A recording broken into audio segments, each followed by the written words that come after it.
le Gaia Case Study Bootcamp, c'est un accélérateur qui permet à des binômes de professeurs de produire un cas et sa note pédagogique en une semaine. Donc c'est des cas sur des problématiques d'entreprise réelles qui doivent traiter avec des enjeux de la transition écologique et sociale et qui ont pour vocation d'être publiés dans la collection Audencia du Case Center. Donc là, pour le coup, effectivement, ça permet déjà, aux membres de la faculté d'apprendre vraiment des méthodologies pour écrire des cas qui seront ensuite diffusés en classe. Ça permet également aux étudiants de bénéficier de cas originaux sur des problématiques actuelles. Et enfin, ça permet aux entreprises, en une semaine, d'avoir des analyses et des réponses sur des questions qui les animent. Un bon cas, c'est un cas qui, encore une fois, traite d'une problématique actuelle et qui permet d'illustrer, qui permet des éléments théoriques et qui permet également de soulever des questions qui sont des questions problématiques, mais au sens littéral du terme, c'est-à-dire qui posent problème, qui posent question.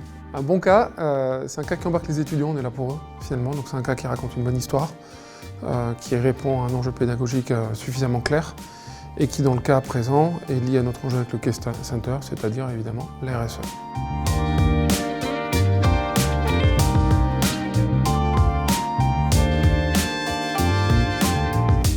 SETI est une entreprise industrielle française qui produit des portes d'entrée, des fenêtres, des panneaux photovoltaïques. Donc ça, c'est 3 activités où on agit en B2B. Et la 4e, qui fait de la rénovation énergétique en direct, donc avec le consommateur en B2C. Le cas qu'on étudie actuellement, c'est comment est-ce qu'on adresse le sujet de la gouvernance au moment de la transmission de l'entreprise, de la mise en place d'un LBO, pour aller plus loin en matière de RSE, malgré les enjeux financiers que représentent les enjeux de cette transmission.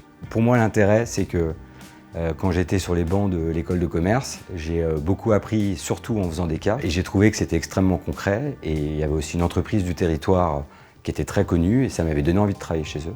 Et je me dis aujourd'hui, si un étudiant se rend compte que dans le territoire, il a une entreprise qui est intéressante et qu'il la découvre à travers un cas, ça lui donnera envie de rejoindre cette entreprise.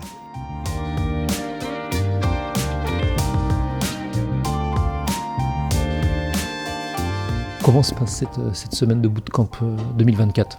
Hyper intensive, challenging. On a commencé par douter, on s'est mis au travail et finalement on est content de ce qu'on a fait. Tu peux nous parler un petit peu du cas que vous étudiez tous les deux ? C'est une start-up de 150 ans qui s'appelle 2KE et qui fait toutes les boîtes aux lettres en France et qui est en train obligé de se poser plein de questions aujourd'hui, comment se réinventer. C'est ton premier bootcamp. Qu'est-ce que tu en retiens au bout d'une semaine ? Je retiens qu'il faut être préparé intellectuellement et physiquement parce que ça demande beaucoup de concentration et aussi de méthodologie, de rigueur. Mais en tout cas, très content. Au-delà du bootcamp lui-même, c'est aussi les échanges entre nous qui étaient super riches. Est-ce que tu peux nous parler de l'expérience bootcamp 2024 ? Alors, le côté positif, c'est de travailler avec beaucoup de personnes, de revoir également des personnes, de travailler de manière collaborative. Et ça fait du bien. Tu peux nous rappeler le cas d'entreprise sur lequel vous travaillez ? C'est le Festival des Transmusicales à Rennes, festival qui a été créé en 1979, qui a été un des premiers certifiés ISO 20121, donc l'ISO pour les événements en développement durable. Moi, ça m'a permis aussi de découvrir, même si je connaissais l'événement, mais découvrir les coulisses, voir tout ce qui a été fait et où ils en sont arrivés. On a un beau cas avec plein de bonnes pratiques.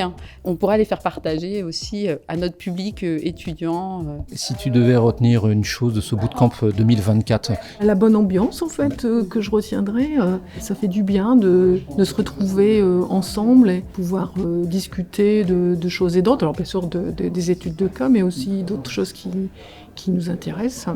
Et là, c'est une occasion de rencontrer des gens qu'on n'a pas l'habitude de côtoyer. It's nice to have a time where we can completely focus on one project, one issue, really plunging into the material, digging in, and that's been quite refreshing.